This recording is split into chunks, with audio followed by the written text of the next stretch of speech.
One weed, and don't be daft, it's not that bad. Of course we can have biodiversity in agriculture if it's the right thing in the right place. There's biodiversity in UK agriculture around the field of sweet corn, where we did some work, and the BBC filmed it actually. That's a non-native plant, but believe me, it provides fantastic resources for the good insects that need some things to make them live longer and kill more pests. I'll tell you more about that in a minute. So, that blue flower, which I'll give you the name of, provides SNAP. And when I'm giving giving classes at Lincoln and elsewhere, the students always remember this acronym. It's really helpful. Biodiversity, if you want to improve biocontrol, must have attributes of shelter for the ladybird, nectar for energy, alternative prey, so there's something for the predator to eat before the pest arrives, such as weeds with green fly on them, and pollen, that's Russian, isn't it? Pollen, which is, of course, for protein for these insects too. So it gets SNAP in your agriculture, and progress is being made. Our work is being used, I'm pleased to say, as far away as California, not to mention Australia and other places, in organic lettuce, and the plant they're using is allicin, which I could show you growing on this campus. You probably know it. It's a common plant, grows at the base of dry fences. And what did these growers do? They used it, there it is, Yates Select, cheap as chips, and they drilled it in strips within lettuce paddocks based on our advice. Why did they do that? Because allicin is a fantastic source of SNAP, in particular nectar and pollen for the good insects. And they found that the aphids which were colonizing these lettuces, it's a species that invaded this country 4 years ago, by the way, the lettuce aphid. The predators that live here and feed on SNAP and benefit from SNAP fly into the lettuce paddock. And believe me, it's an anecdote, but it's true. Those lettuces went to the pack house clean of aphids. No pesticides allowed in organics anyway, or there are some allowed, but they weren't necessary. The predators benefited from SNAP provided by this rather incisive addition of the right type of biodiversity.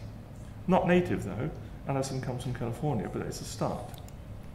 Another plant we use, which was the blue flower you saw around sweet corn, is this one. This comes from California, so it's not a New Zealand native, but never mind, it does the job beautifully. And those lettuces in California, by the way, it was this type of insect they were encouraging. It's called a hoverfly, which lays its eggs near colonies of greenfly, and the larva eats them. We're moving away from these non-natives where we can, because we want to look after our endemics, which are quite rare. But meanwhile, this is a vineyard in Waipara, 45 minutes north of here. That is that Phacelia that I mentioned. And believe me, cars stop and people get out and they take photos in summertime of that. There's probably 1 million flowers here. And the growers we work with put this seed in one double row in 10. That's all you need, because the good insects are very mobile. And those 1 million flowers probably cost about $2 in seed. So if we can get some reduction in pests from this, it's a pretty good benefit-cost ratio, isn't it, to cut out pesticides in the vineyard for $2 every 10 double rows. And another plant we use, this time comes from Asia, is buckwheat, equally dramatic. And again, that row, 100 meters of flowers, probably 1 million flowers, because each white head has about 100 in it. So each of these little white blobs has about 50 to 100 flowers. $2. And that can do dramatic things if we have a look. The insects aren't ladybirds here or hoverflies. They're things called parasitic wasps, which lay an egg in the pest. And when we put buckwheat in here, in these vineyards, the pest happens to be the caterpillar of a moth, which has just invaded California and is being sprayed like mad in California. It's being sprayed quite a lot here too. It's almost magic. This is proportion of berries, bunches of grapes, with one or more caterpillars in them. It's a caterpillar pest. And you can see quite clearly that when you spend $2 on seed in every double row, the population of pests is brought below the economic spray threshold, this magic line here, below which it is not economic to use a pesticide. You don't get your money back in improved grape yield. Savings from that activity are $250 per hectare per year in labour, pesticide and diesel costs, not to mention ecotourism and people more likely to buy wine from that sort of regime. So that is an ecosystem service demonstrated. In fact, the blue line is below the threshold, the brown line isn't. And this is what happens in most vineyards in the world. No intervention apart from ryegrass, which has no value. However, Cecilia's comes from California, Alison comes from the cliffs of the Mediterranean, Buckwheat comes from Central and Northeast Asia. What about our natives, which we're losing? We have about 2,300 species of them. Can't we bring them back into those lowlands and provide an ecosystem function? Jean Tompkins with us, who's just finished a very good PhD, tried that. And there's another view of a vineyard that people are very prepared to spend money on and buy wine from. This is a lovely native. It's called Acina, sometimes bidibid, a low-growing native that spreads beautifully under and between the vines, suppresses weeds, provides snap for the good insects, conserves soil, holds water, and maybe breaks down, it certainly does help break down the vine prunings, and with them the disease that's overwintering on the vine prunings. We call that stacked ecosystem services, or nested ecosystem services. This plant provides about 7 of them. Cheap as chips again.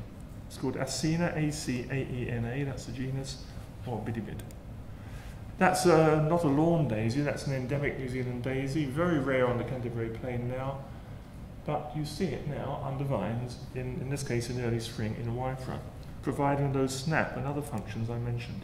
A bit more science, there's the only other slide. What's the evidence these plants are any good? Well, here are some of them, you know a lot of these, Leptospermum, Kunzia, Lophomertus.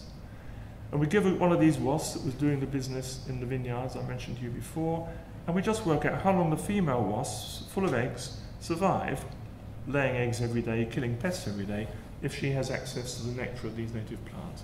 They're all better than water, and in case of Leptospermum, it's 5 times as good. There's a wasp sticking its abdomen through its front legs and placing an egg in a green fly. The green fly will be doomed, the egg will hatch into a maggot and consume it from within, like in Alien, that famous film. So it's a bit gruesome, but don't worry, they're only 3 millimeters long. These wasps are the most important biocontrol agents in the world. We can improve the service they give us, which is biocontrol, by giving them, it now seems from Jean's work, appropriate native plants. If they can be managed in a vineyard, then everybody's happy, and it generates ecotourism. So what about the future vineyard in New Zealand then? A lovely quote from the chairman of New Zealand Wine Growers a few years ago. That's a pretty powerful saying. That's as powerful as the Marks and Spencer's notice in England. He's worried about these markets. They're fed up with us using pesticides on vines and anything else come to that, and they're going to start demanding no evidence of residue in the wine. So that led to the Greening Waipara project, which you can read about on the website, and we've got newsletters going around the world. 60 properties in the Waipara Valley are putting native biodiversity back into the working vineyard, and these are some of our newsletters. And what I would like really greatly is that we've put in the world's first biodiversity trails to bring people in, walk around the vineyard and have a look at how biodiversity is functioning. $100,000 of Japanese money have gone into that. I can tell you why later. There's part of a trail, the little notice board expressing Kaitiaki tanga and the role of these plants in Maori culture. Kids get on these trails, have a great time filling in quizzes and get prizes. These are some of the 3 questions from a quiz. Here's some of the local scouts helping us plant plants. And what I really like is, wonder of wonders, New Zealand's dairy farms are beginning to get this idea. Some would say a bit late, but good on them. And now we're putting in, there's the beginning of it, native plants in and around dairy farms. What I like very much is, there's an ecosystem service. When they're bigger, they'll stop the nutrients draining into that little ditch because the roots trap nutrients and sediment. That's what it's like a year later, really dramatic stuff. That is, which I really like, a radius going out from the central pivot in the Lincoln University dairy farm. Cows are grazing all around this. The irrigators pass over it, but the wheels of the irrigator push the electric fence down and there are gaps for the wheels to come through. That's the only dairy farm in the country that dares to put native biodiversity back into the farm. Nice place for cows to shelter when the sun shines, good source of birds if you're lucky. So there's nothing to worry about with biodiversity in farming. Don't be scared, I say to farmers. Let's get some science behind it, and we'll really be happy and have lots of multiple ecosystem services stacked up one above the other. And here's one of these radii, just a couple of years after planting. So I talked about some background, I talked about some practical outcomes, a little bit of theory, and my premise, as I said at the very beginning, is it's not an add-on, it doesn't have to be a conflict, it should be an integral part, but it's got to be science-based and ecologically sound science-based. And we think in our Waipara work, and in the Californian lettuces, and in dairy farms, we're beginning to win there is a sign of change. Farmers are getting less scared about biodiversity of the right type in the right place of known functions. So I'll stop at that point.